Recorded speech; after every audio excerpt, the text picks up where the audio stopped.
was approached to do the storytelling, I talked with my mom, I talked with my mother, and she said, that's good, go share stories.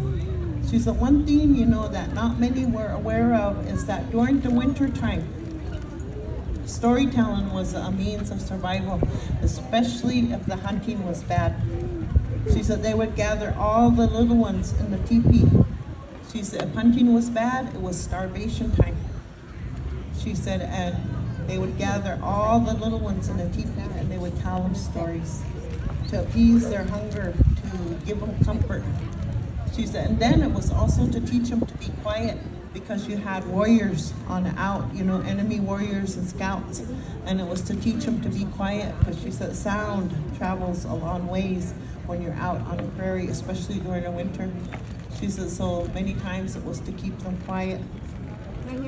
My grandfather, my great-great-grandfather, his name was Chief Yellow Cap.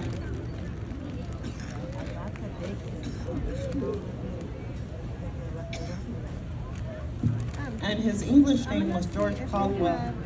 He was our last traditional chief for the Northern Arapaho people, but he was also the first Arapaho Business Council member, one of the first that our form of government that we have right now. But he was also the caretaker of many songs. He brought about what we call our eagle drums, which take care of many of the ceremonial aspect of what we do within our tribe. And his stories, we call them the Yellow Cat stories. And the first story I want to share with you is called The Fox and the Wood Tick. And as you listen to the story, think about how it's comparable to one of a European folktale. Don't look at it, Terry. One day, Fox was walking along, and it was a hot day. And as he was trotting along, he started out trotting. He heard a tiny voice say, I can beat you. Boy, he stopped, he turned, and he looked around. Nothing, couldn't see nothing.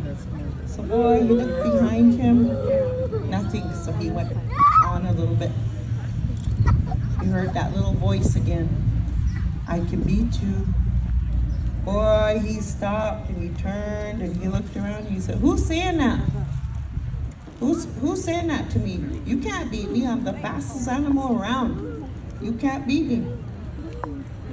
Start going, still didn't hear nothing, no reply, so he started going, but he was start paying attention. That third time it got a little louder. I can beat you. And oh, he started getting mad, started kind of going around. He said, who's talking to me? The nerve, who's talking to me? I'm the fastest animal around. Still no reply. So boy, he started going, but boy, he was watching. Then he heard it nice and clear. I can beat you. And he stopped and he looked down. There was a little wood tick sitting there. And he started laughing. You can't beat me. Look at you. You're just a little insect. You know how? No. And wood tick said, you see those two trees over there? Let's race over there. I'm going to show you I can beat you. So boy, Fox started laughing. All right. He said, okay, well, I'm going to draw a line here in the dirt. This is going to be our starting line.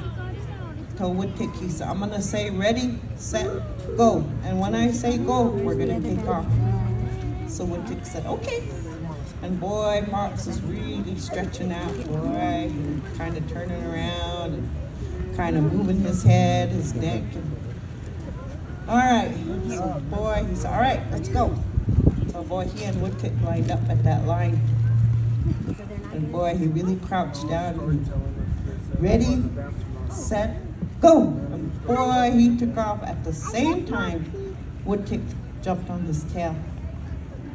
Boy, he was really running. Boy, he turned around, looked, thinking in his mind, laughing, you know. I left him way back there, you know, oh, just thinking thoughts like that. All that time, wood tick was going up his tail, going up the back, going over his head. And he kept turning and looking, and he was just laughing. And a fourth time, just before he was going to get to those trees, he turned like this, and boy, he swung his head around. At the same time, wood tick flew off of his nose, landed right by those trees. Boy, Fox came skidding to a stop. And he looked down, and there was Woodtick, and Woodtick said, "See, I told you, I can beat you." And boy, you know, my mom and my grandpa, my uncles all shared that story because I heard it from all three of them. And my mom said, "You know, my grandfather, they said, that's to teach you, you know, never be vain, never be conceited. You have to always be good to one another. No matter how small a person might seem, you have to be good to them." And that story, you know, I shared with my classroom, and I also, the first time I actually heard that story was my Grandpa Ralph Grasshopper, who was the direct grandson of our great-great-grandpa, Chief Yellow Cap. And my Grandpa Ralph Grasshopper was known in our community, even at the University of Wyoming. They would get him as a consultant because he was one of our last traditional storytellers who passed that way, thankfully, to my Aunt Merle Hawes. And my grandfather was handicapped. And when he was small, when he was a baby, he was playing with a comb, and there was a candle beside him. And he knocked that candle over, and his blankets caught on fire. And he burned his legs really bad, and he could get around. He was able to get around quite a bit, but growing up, he said, being handicapped, he said, I grew up with my grandparents while my parents worked. He said, and I would listen to the stories that they told us. And that's the way we grew up, my sisters and I. And, you know, I always introduce all of my grandchildren. And, you know, sometimes I had one ask me, how many children do you have? And in my family, 3 brothers married 3 sisters, so there's a whole clan of us, you know. And we grew up with our grandfather when our moms and dads would have to go places in the evening, like sometimes to community events, or even sometimes when we had to go see relatives who might have lost a loved one and so forth. Our grandfather always took care of us, and he would gather us. He would gather us in front of us, and he had a litany that he would say all of our names.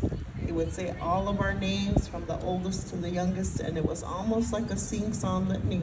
But he would always do that, and then he would start telling us stories. And so that's how we grew up, was listening to those stories. And even, you know, stories